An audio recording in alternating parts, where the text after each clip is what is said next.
ఇవాళ ఈనాడు పేపర్లో నా ఇంటర్వ్యూ వచ్చిందండి. జగన్ మళ్ళీ గెలిస్తే సర్వనాశనమే అనే పేరుతోటి ఇంటర్వ్యూ వచ్చింది. ఈ ఇంటర్వ్యూలో నేను ఎందుకు జగన్మోహన్ రెడ్డి గారు మళ్ళీ అధికారంలోకి రాకూడదు అని కోరుకుంటున్నానో వివరించా.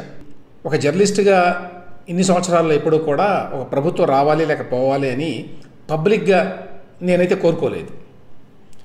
ప్రజలు ఎవరిని కావాలనుకుంటే వాళ్ళని ఎన్నుకుంటారు, ఎవరు వద్దనుకుంటే వాళ్ళని ఓడిస్తారు అనేదే అభిప్రాయం. నేను యాక్టివ్గా జర్నలిజంలో ఉన్న తర్వాత నాకు కొంచెం బాగా తెలిసి కొంచెం అనుభవం వచ్చిన తర్వాత జరిగిన ఎన్నికలు 89 ఎన్నికలు, ఎన్టీ రామారావు గారు ఓడిపోయారు. ఆ తర్వాత 94 ఎన్నికలు తెలుగుదేశం పార్టీ భారీ మెజారిటీతో గెలిచింది. ఆ తర్వాత మళ్ళీ 2-3 సార్లు ఎన్నికలు జరిగినాయి. 96, 98 ఆ ప్రాంతంలో లోక్సభ ఎన్నికలు, మళ్ళీ 99లో ఎన్నికలు జరిగినాయి. అప్పుడు చంద్రబాబు నాయుడు గారు గెలిచారు. ఆ తర్వాత 2004లో టీడీపీ ఓడిపోయి వైఎస్ రాజశేఖర రెడ్డి గారు భారీ మెజారిటీతోటి గెలిచారు. ఆ తర్వాత 2009లో కూడా కాంగ్రెస్ పార్టీ గెలిచింది వైఎస్ గారి ఆధ్వర్యంలో. ఆ తర్వాత మళ్ళీ 2014 ఎన్నికల్లో కూడా 2 రాష్ట్రాల్లో జరిగిన ఫలితాలు తెలుసు. ఈ సందర్భాల్లో ఎప్పుడూ కూడా ఇదిగో ఈ ప్రభుత్వాన్ని ఓడించండి, ఏంటి విభజనకు సంబంధించి నాకు కొన్ని గట్టి అభిప్రాయాలు ఉన్నా అప్పుడు కూడా ఎప్పుడు ఫలానా ప్రభుత్వాన్ని లేక ఫలానా పార్టీని ఓడించాలని కానీ ఫలానా పార్టీని గెలిపించాలని కానీ పబ్లిక్గా నేను ఎప్పుడు కూడా నా అభిప్రాయాన్ని వ్యక్తం చేయాల. కానీ మొదటిసారిగా ఇప్పుడు 2024లో నా అభిప్రాయాన్ని వ్యక్తం చేశాను. అంటే నా అభిప్రాయం ఏంటంటే జగన్మోహన్ రెడ్డి గారి ప్రభుత్వాన్ని మళ్ళీ గెలిపించకూడదు. ఎవరిని గెలిపిస్తారు అనేది ప్రజల ఇష్టం. అయితే ఇప్పుడు ఉన్నటువంటి ప్రత్యామ్నాయం ఓన్లీ కూటమి ఆంధ్రప్రదేశ్లో. ఆ కూటమి మంచి చెడుల గురించి కూడా చాలామందికి అవగాహన ఉంది. దాని గురించి కూడా నేను నా వీడియోలో చెప్పాను. ఇక్కడ ఏంటో కూటమిలో ఉన్న పార్టీలన్నీ చాలా గొప్ప పార్టీలని కానీ వాళ్ళంతా చాలా నైతిక వర్తనలని కానీ వాళ్ళల్లో ఎటువంటి లోపాలు లేవని కానీ వాళ్ళు విమర్శలకి అతీతులని కానీ నా ఉద్దేశం కానే కాదు. కానీ ఇప్పుడున్న పరిస్థితుల్లో జగన్మోహన్ రెడ్డి గారు మళ్ళీ కనుక గెలిస్తే ఆంధ్రప్రదేశ్కి భవిష్యత్తు లేదు అనేది నా ఒపీనియన్ అండి. ఈ ఇంటర్వ్యూలో కూడా అదే అభిప్రాయాన్ని వ్యక్తం చేశా. ఇందులో ప్రధానమైన అంశం ఏంటంటే జగన్మోహన్ రెడ్డి గారి యొక్క మనస్తత్వం ఏంటంటే ప్రజాస్వామిక తత్వం కాదు అయింది. అది అన్నిటికంటే సమస్య.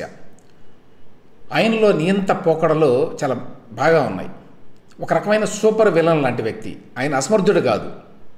అంటే తన సొంత విషయాల్లో చాలా సమర్థత ఉన్నది ఆయనకి. అభివృద్ధి చేయడంలో అంత సమర్థత లేదు, కానీ రాజకీయ వ్యవహారాల్లో మాత్రం జగన్మోహన్ రెడ్డి గారి సమర్థత ఉంది, అది ఒప్పుకోవాల్సిందే. అటువంటి వ్యక్తి మళ్ళీ గెలిస్తే ఇంకా ప్రమాదం అనేది నా ఉద్దేశం.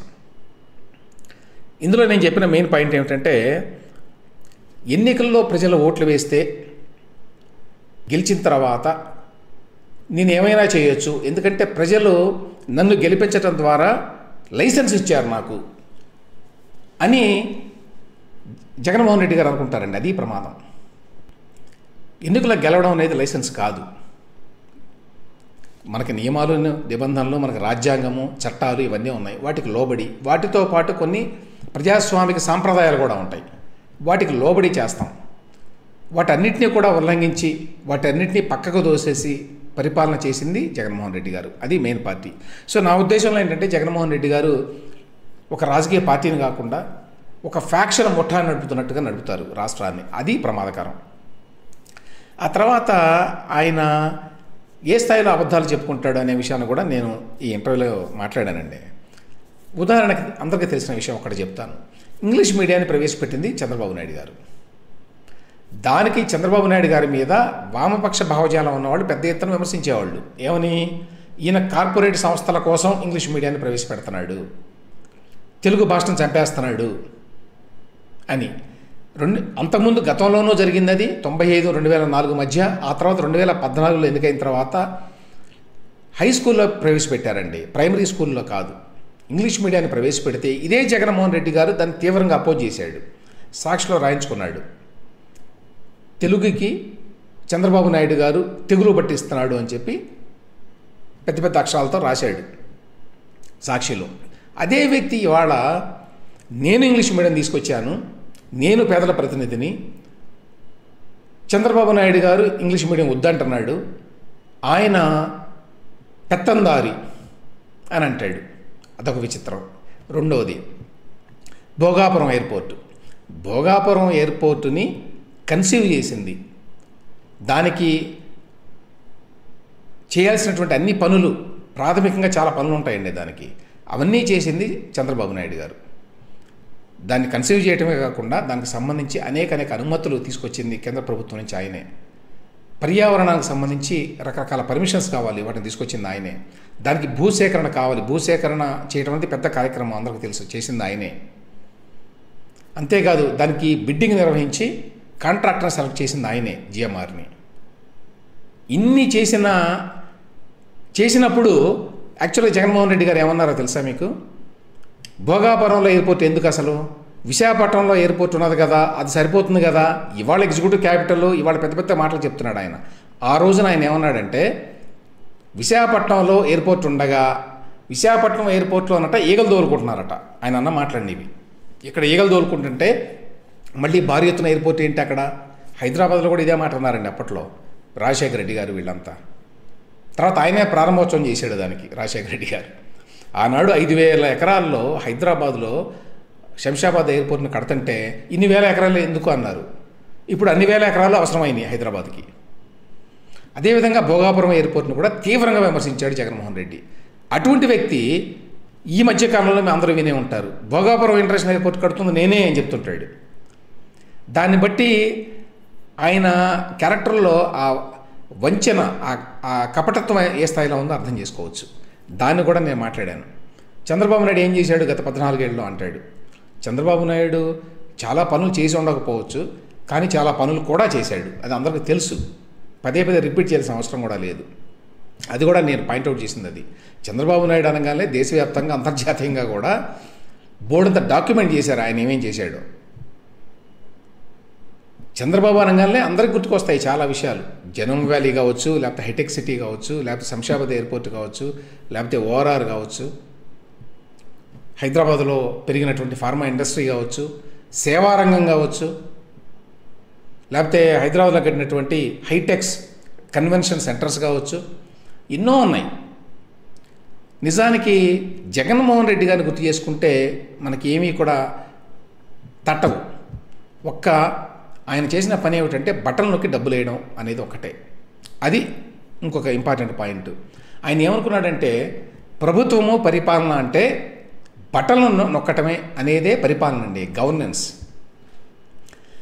ప్రభుత్వాన్ని, గవర్నెన్స్ని ఆయన దేనికి చివరికి తగ్గించాడు అంటే, ఏ రకమైన కొత్త నిర్వచనం ఇచ్చాడంటే బటన్లు నొక్కితే చాలు అని. అదే గవర్నెన్స్, అదే పరిపాలన. ప్రభుత్వం అంటే అదే, ఇంకేం ఉండదు. ప్రభుత్వం అంటే ఎన్నో పనులు చేయాల్సి ఉంటుంది, అనేక సెక్షన్స్ ఉంటాయి, అనేక ఇష్యూస్ ఉంటాయి.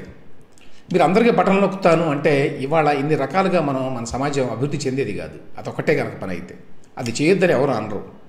కానీ బటన్ నొక్కడం అనేదే ప్రభుత్వం యొక్క ప్రాథమిక కర్తవ్యం, అదే ప్రధాన కర్తవ్యం అన్నట్టుగా చేశాడండి. దాన్నే అందరినీ నమ్మమంటాడు, అదే ప్రభుత్వం చేయాల్సిన పని అంటాడు. సో ఇవాళ జగన్మోహన్ రెడ్డి గారు తీసుకొచ్చినటువంటి ఈ కొత్త సంస్కృతికి వ్యతిరేకంగా మాట్లాడాల్సినటువంటి పరిస్థితి వచ్చింది అందరికీ. ఆ నేపథ్యంలోనే నేను నిన్న ఒక వీడియో చేశాను. ఇప్పుడు ఈనాడులో వాళ్ళకి ఇచ్చిన ఇంటర్వ్యూలో కూడా ఈ విషయాలన్నీ మాట్లాడాను. చాలా వరకు ఆంధ్రప్రదేశ్లో ఈ అవగాహన వచ్చిందని చెప్పి అనుకుంటున్నాను నేను. జగన్మోహన్ రెడ్డి గారిని నేను ఏమాత్రం తక్కువ అంచనా వేయడంలా, చాలామంది అనుకుంటున్నట్టుగా ఏమాత్రం తక్కువ అంచనా వేయడంలా ఆయన. అతను చాలా బలమైనటువంటి నాయకుడు, సూపర్ విలన్ అన్నాను అందుకనే ఆయన్ని. సూపర్ హీరోస్ ఉంటారు, అట్లానే సూపర్ విలన్స్ కూడా ఉంటారు. చాలా బలమైన నాయకుడు, చాలా సమర్థంగా తాను చేయాలనుకున్న పనులు చేశాడు, అతను చూపించాడు అది. అందువలనే అతను ఇంకా ప్రమాదకారి అనేది నా ఉద్దేశం. చెడ్డ తలంపులు ఉన్నా కూడా సమర్థత లేకపోతే కొంతవరకు పర్వాలేదు. కానీ జగన్మోహన్ రెడ్డి గారి యొక్క తలంపులు కానీ, ఆలోచన విధానం కానీ చాలా ప్రమాదకరం, ప్రజాస్వామ్యానికి వ్యతిరేకం, నియంతృత్వం. అటువంటి వ్యక్తికి మంది మార్బలం, డబ్బు దశకం అన్నీ ఉన్నాయి మెండుగా. అందువల్ల ఆయన ప్రమాదకరం. అందువల్ల ఈసారి ఆయన గెలవడం మంచిది కాదు